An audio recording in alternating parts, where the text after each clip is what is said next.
والمحصنات من النساء إلا ما ملكت أيمانكم كتاب الله عليكم، وأحل لكم ما وراء ذلكم أن تبتغوا بأموالكم محسنين غير مسافحين،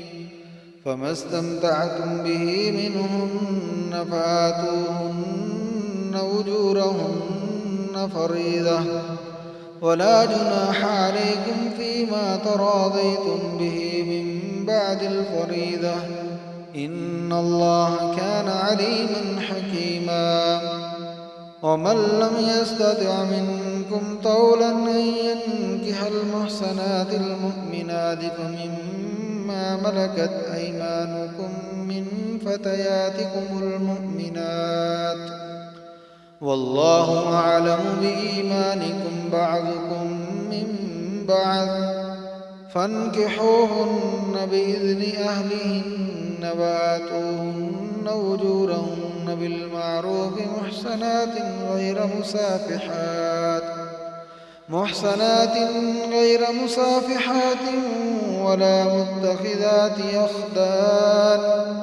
فإذا أحصن فإن أتين بفاحشة فعليهن نصف ما على المحصنات من العذاب، ذلك لمن خشي العنة منكم، وأن تصبروا خير لكم، والله غفور رحيم. يريد الله ليبين لكم ويهديكم سنن الذين من قبلكم ويتوب عليكم، والله عليم حكيم. والله يريد أن يتوب عليكم ويريد الذين يتبعون الشهوات أن تميلوا ميلا عظيما. يريد الله أن يخفف عنكم وخلق الإنسان ضعيفا.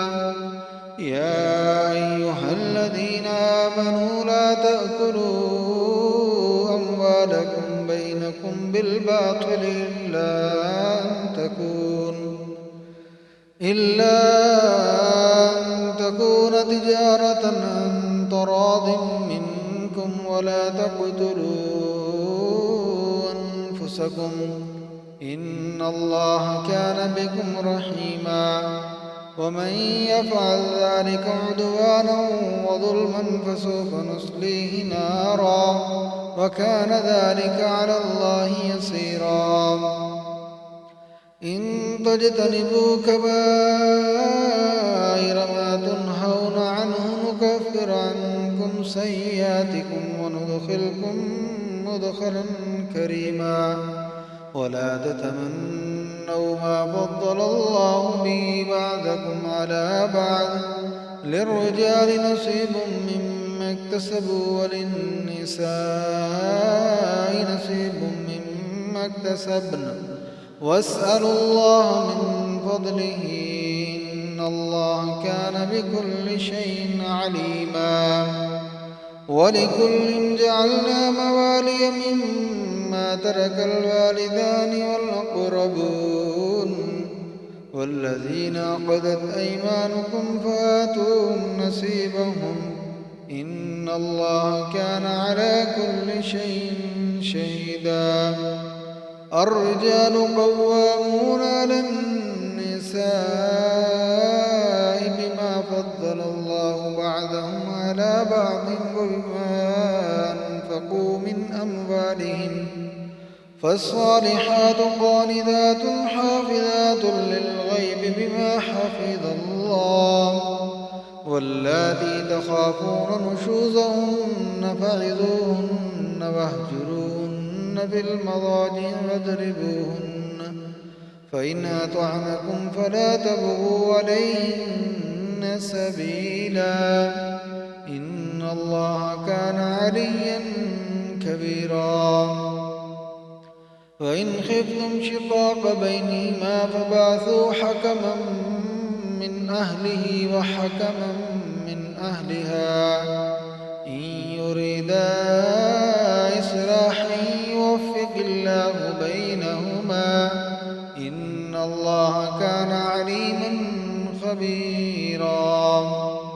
واعبدوا الله ولا تشركوا به شيئا وبالوالدين إحسانا وبذي القربى واليتامى والمساكين والجار ذي القربى والجار الجنب والصاحب بالجنب وابن السبيل وما ملكت أيمانكم إن الله لا يحب من كان مختالا فخورا الذين يبخلون ويأمرون الناس بالبخل ويكتمون ما آتاهم الله من فضله وأعتدنا للكافرين عذابا مهينا والذين ينفقون أموالهم رياء الناس ولا يؤمنون بالله ولا باليوم الآخر ومن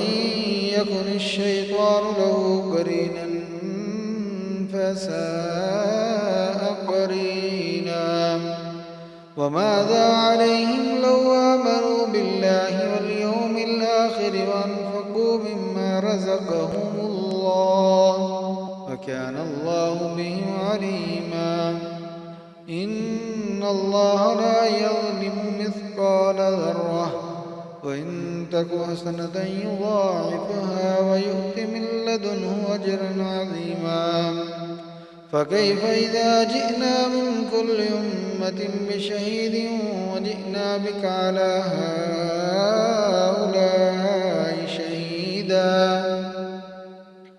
يومئذ يود الذين كفروا وعصوا الرسول لو تسوى بهم الأرض ولا يكتمون الله حديثا